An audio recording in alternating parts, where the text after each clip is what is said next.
What is encapsulation? When a sentence data travels down the stack of the layers, each layer of the OSI model encapsulates data by adding a header and sometimes a trailer to data. This packaging of data is called data encapsulation. Let's look at an example to demonstrate data encapsulation process. User's data starts at application layer on the sending side. As the data moves down to the presentation layer, it is encoded or compressed to a standard format, sometimes encrypted. After the user data is converted to a common standard format, it then moves down to session layer. At the session layer, session ID is attached to the data. At this point, data is still one whole data block. Now the data is handed down to the transport layer. Keep in mind, encapsulated data is called by different names as it travels down through the following lower layers. These names are called Protocol Data Unit, or PDU. At the transport layer, data is then broken up into different smaller blocks or pieces. Just imagine this data represents one of many blocks or pieces. Each block is added with a header which contains destination port, source port, sequence number, and other information. Altogether, a new data package is created. The new data package is called a segment if TCP is used, or we call datagram if UDP is used. A segment travels down to network layer. A new IP header is added. IP headers contains destination IP address, source IP address, and other control information. At the network layer, a new PDU, aka IP packet, is created. As the IP packet moves down to the data link layer, the process is repeated. A new header is added, and a trailer is also attached. A new protocol data unit, a frame, is built. Frame header contains destination MAC address, source MAC address, and other control information. A trailer marks the end of frame and is also used for error checking. The frame then is sent to the physical layer where it is translated into some kind of a signal, whether it is electrical, radio wave, or light. This frame then becomes some kind of a signal that represents a series of zeros and ones. That's why at the physical layer we often call it bits. The network interface card, or NIC, prepares those signals and sends them out on the transmission medium.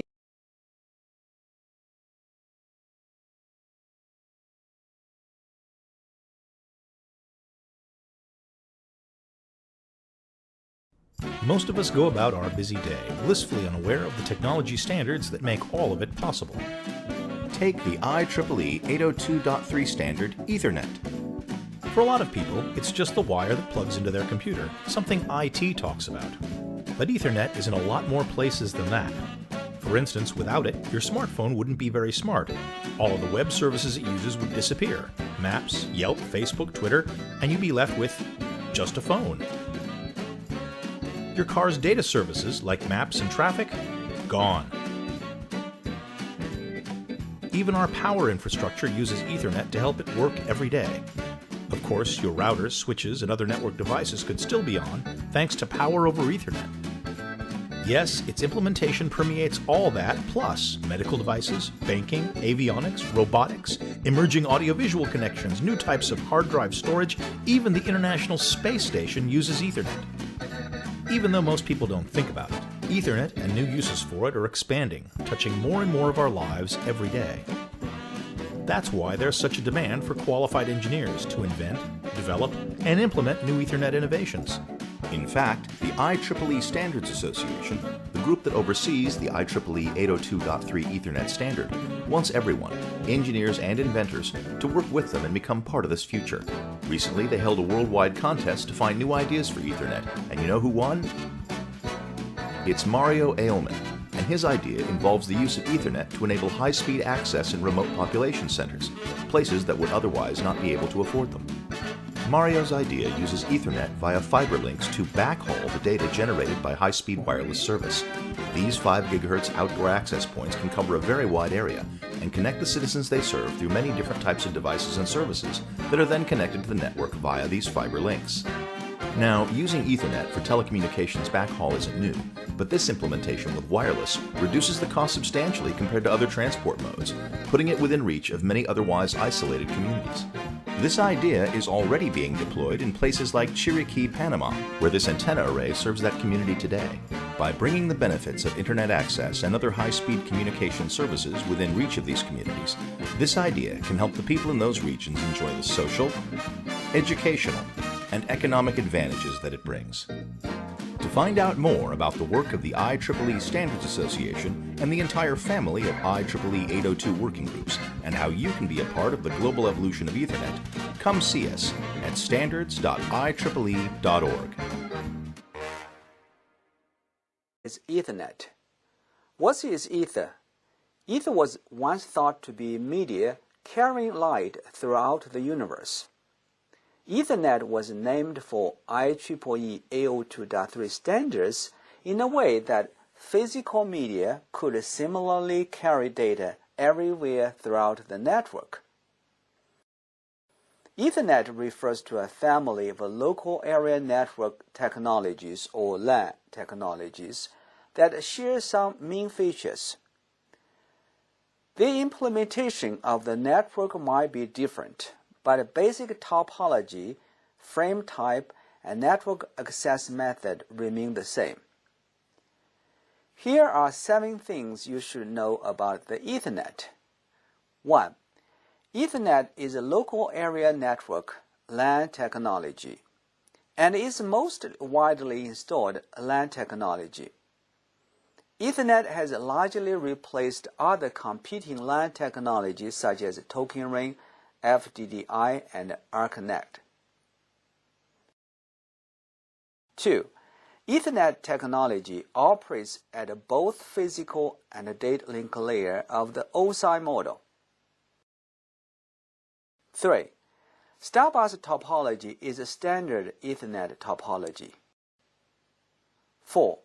In terms of cabling, an Ethernet LAN typically uses a TCP, STP, fiber optics, and a coaxial cable. 5. Ethernet media access method is CSMA-CD, Carrier Sense Multiple Access with Collision Detection. 6. There's many versions of Ethernet speeds, 10 megabit, 100 megabit, 1 gigabit, 10 gigabit, 100 gigabit, and even more. Last but not least, 7. Ethernet is a baseband system. History and the evolution of Ethernet, IEEE 802.3 standards. Ethernet is by far the most widely installed LAN technologies. Ethernet was created and developed in the early 1970s at Xerox PARC. In 1983, IEEE ratified Ethernet as LAN standards, IEEE 802.3. In 1985, ThickNet was introduced with the speed of 10 megabit.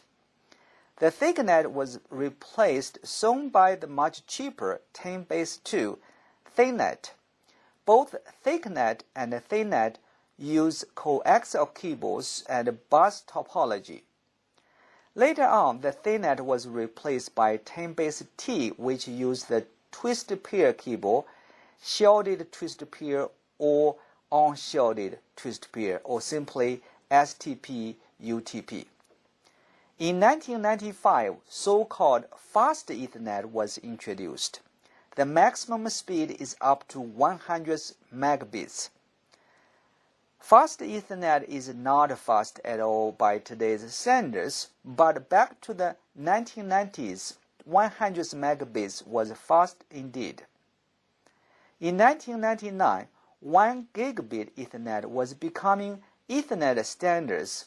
In 2006, 10 gigabit Ethernet was hitting the market for fiber transmission. Just 4 years later, 100 gigabit Ethernet was a new version. The year 2017 saw the terabit Ethernet, or simply TBE, which includes 200 gigabit and 400 gigabit. We expect 800 gigabit and 1.6 terabit Ethernet become IEEE standards after 2020.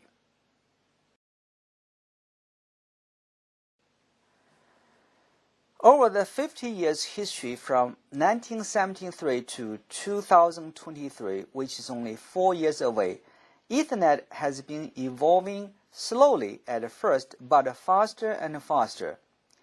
If we consider the Ethernet during the first 25 years as the early Ethernet, the Ethernet during the second half as the modern Ethernet, we might say some features remain the same while some others change.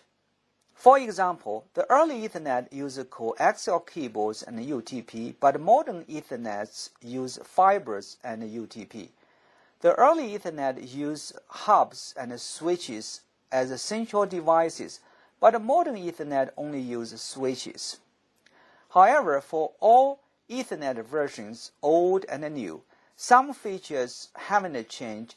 With UTP-STP, the maximum distance between host to its switch is 100 meters. Every version of the Ethernet has a limit of 1024 nodes. IEEE Ethernet standard. IEEE standard 802.3 is a standard specification for Ethernet, a method of packet-based physical communication in a local area network, which is maintained by the Institute of Electrical and Electronics Engineering. In general, 802.3 specifies the physical media and the working characteristics of Ethernet. The first Ethernet standards to be defined support a data rate of 10 megabits per second and specify these possible physical media: 10 base 5 or the thick wire coaxial cable with maximum segment length of 500 meters. 10 base 2 or the thin wire coaxial cable with maximum of 185 meters. 10 base F or optical fiber cable. 10 base T or ordinary telephone twisted pair wire. 10 broad 36 or the broadband multi-channel coaxial cable with maximum segment length of 3,600 meters. The 10 in the media type designation refers to the transmission speed of 10 Mbps. The base refers to baseband signaling, which means the only Ethernet signals are carried on the medium. The T represents twisted pair. The F represents fiber optic cable. The 2, 5 and 36 refers to the coaxial cable segment length and 100 meters section. IEEE standard 802.3U. Or the 100 base T fast Ethernet. An Ethernet standard that supports data transfer rates up to 100 Mbps or 100 megabits per second. 100 base T is based on the older Ethernet standard because it is 10 times faster than Ethernet. It is often referred to as fast Ethernet. Officially, the 100 base T standard is IEEE 802.3U. The IEEE standard 802.3Z. Or the gigabit Ethernet, also referred to as the IEEE standard 802.3Z. An Internet standard that supports data transfer rates up to 1000 Mbps or 1000 megabits per second. IEEE standard 802.3 Air. A 10 gigabit Ethernet is the fastest and most recent of the Ethernet standard. IEEE 802.3 Air defines a version of Ethernet with a nominal rate of 10 Gbps that makes it 10 times faster than gigabit Ethernet. As the time passed by IEEE continue to release new standards for the Ethernet.